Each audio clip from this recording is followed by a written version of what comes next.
Hey there. Welcome to Learned by Doing, a podcast by me, Megan Smila Burke. You can find this pod on Spotify, Apple Podcasts, and Substack. I've done a lot, have learned a lot, and this is a space to share lessons picked up along the way.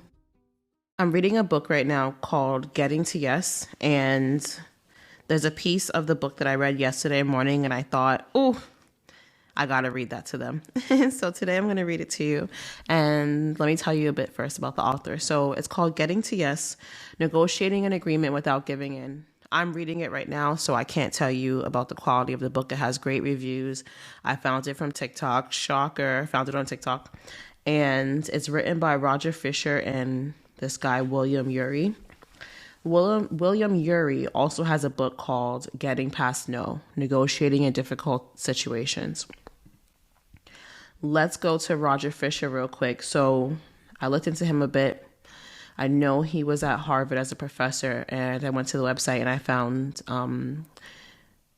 more about him. And he started something called the Harvard Negotiation Project, and I'm going to read to you a bit about it. So it was founded in 1979 by Roger Fisher. He was a professor of law, and at the urging and with the help of William Ury, who I just mentioned is the co-author, right? He at the time was a doctoral student in anthropology, and some other dude, Bruce Patton, who was a JD student. They apparently had been working with him as research assistants, and they were like, yo, you're so good at this. This needs to officially be basically like formalized because it's so good. So in 1977, Fisher, who's the main author, he created an undergraduate course called Coping with International Conflict, in which he presented a series of analytical frameworks for systematically tackling a real-world problem, honed through his own sustained efforts working on a long series of international conflicts, including the Vietnam War and the Middle East. Many of these ideas have received very favorable reviews in the think tank and foreign policy community, and frequently offered profound insights. So cool. I'm a bit tingly. Like, imagine, a framework from your minds, and it's so recognized that someone's like, yo, you got to formalize this. Like, this needs to be. So it became a course. Then it says, given the power of these approaches, Ury and Patton, who those again were the doctoral students that were working under him as research assistants, they wondered why they weren't even more widely known and applied. Their conclusion was that by working alone while asking such profoundly different questions from his academic colleagues, Fisher was seen as something of an eccentric genius. Can't you imagine the type? Like, envision. I got to look at him, actually. I'm going to Google him to see what he looks like. I have a picture in my head. Based on this diagnosis, they believed Fisher's frameworks would get more leverage and attention if they had an institutional home. With the cadre, the word is in French is cadre. I didn't know that was used in English. Fun fact: a lot of English is made up of French words. Cadre, I don't know, of students and scholars working to apply and extend them. Fisher was initially reluctant, fearing the administrative and fundraising burden of running an organization, but was persuaded by colleagues that the endeavor was worthwhile and relieved by Patton's promise to manage the effort. So cool. With the blessing of then Harvard president Derek Bok, the Harvard Negotiation Project was born as a university-wide effort located administratively at Harvard Law School, where Fisher taught. The effort was specifically named a project rather than a program to help avoid the tendency of organizations to be consumed by ensuring their own continued existence. Brilliant. The idea was that the project should only continue as long as there were worthwhile activities to pursue. I love that. Like, no just doing things because we're doing things. You feel me? Initial funding was provided by a grant from the Exxon Education Foundation to revise and improve the materials for the undergraduate course. But soon after, core funding was raised by sharing with Harvard Law School the revenue generated from summer negotiation workshops taught for lawyers and executives by Fisher and Patton. That's so cool. This was supplemented over time by grants from foundations and individuals to fund specific activities. Just so cool. So that's the background of Roger Fisher, who again, he's the main author of this book, Getting to Yes.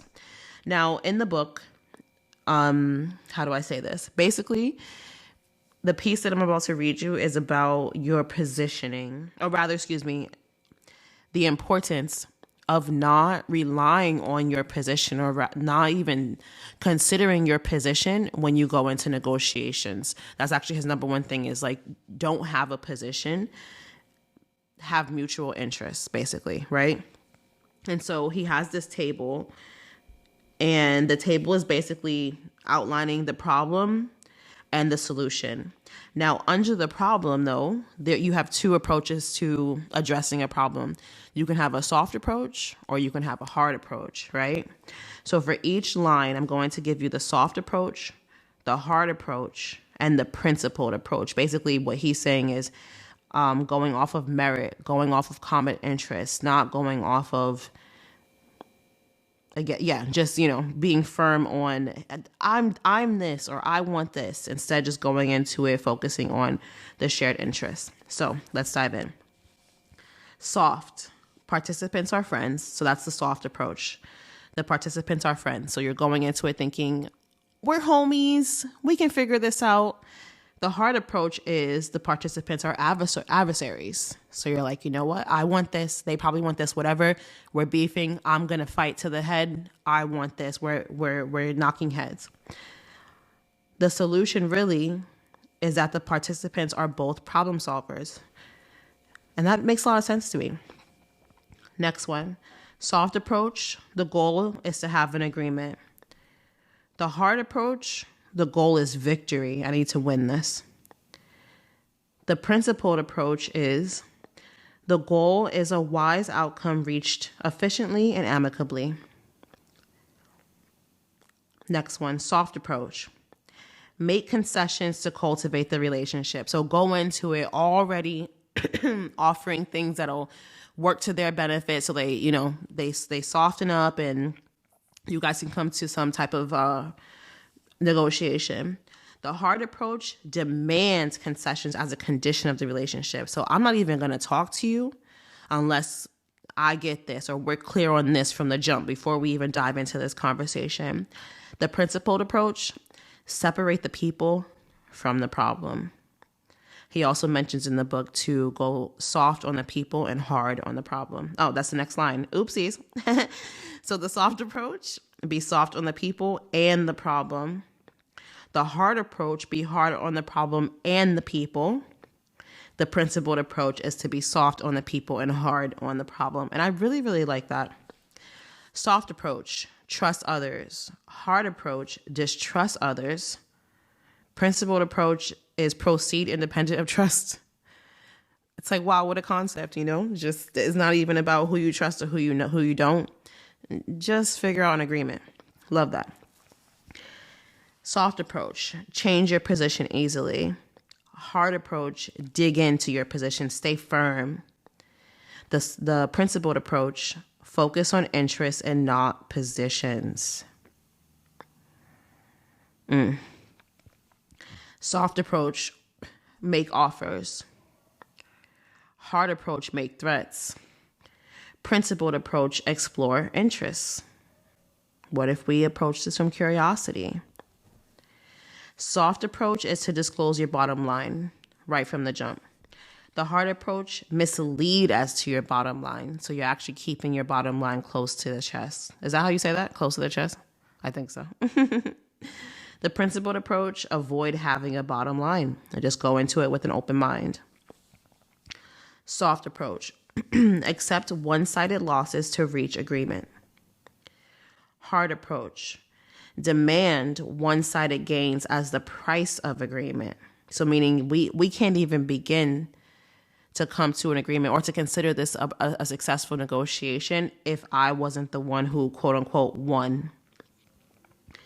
The principled approach, invent options for mutual gain. How can we both walk away happy here? Soft approach, search for the single answer, the one they will accept. So what do we need to do here to make sure that they'll accept this negotiation or accept this deal? Hard approach, search for the single answer, the one that you will accept. What do I need out of this? Let me actually think about this before I go into it. What is the one thing that I need from this? The principled approach is to develop multiple options to choose from and decide later. it's so logical, but I don't know. I've never seen it said so simply. I really get down with so much of this. And I think a lot of this table, this principled approach, I definitely feel like I was operating from a lot of these places, or I wanted to, but I don't know that I would have been able to articulate it the way that he did, Next one, soft approach. Insist on agreement. We gotta come to an agreement. We can't walk away until we come to an agreement. Hard approach, insist on your position. The principled approach, insist on using objective criteria. Soft approach, try to avoid a contest of will. Hard approach, try to win a contest of will. Principled approach, try to reach a result based on standards independent of will. Try to reach a result based on standards, which hits on, the line that he said before that. It makes sense, because if you saw this, these are, they are chunked together. And the bolded piece is right above that one where it says insist on using objective criteria. And I can see how that criteria could be a framework even. I wonder if that's in the book. I'll let you know. Soft approach, yield to pressure. Hard approach, apply pressure. Principled approach, reason and be open to reason. Yield to principle, not pressure. And that's it. Again, I was reading this yesterday morning and something in me felt called to share this with you. I'll let you know how the book goes. So far, I'm into it. It's very simple, as you can see, very easy to digest. And particularly for me, it just really fits my temperament, if you will. So as a reminder, I'll have the link in the show notes, but it's called Getting to Yes, Negotiating an Agreement Without Giving In. I'm Megan Smila Burke, a writer, teacher, and researcher. Until the next episode of Learned by Doing, come play in my world at meganburke.com. That's MEGANBURKE.com.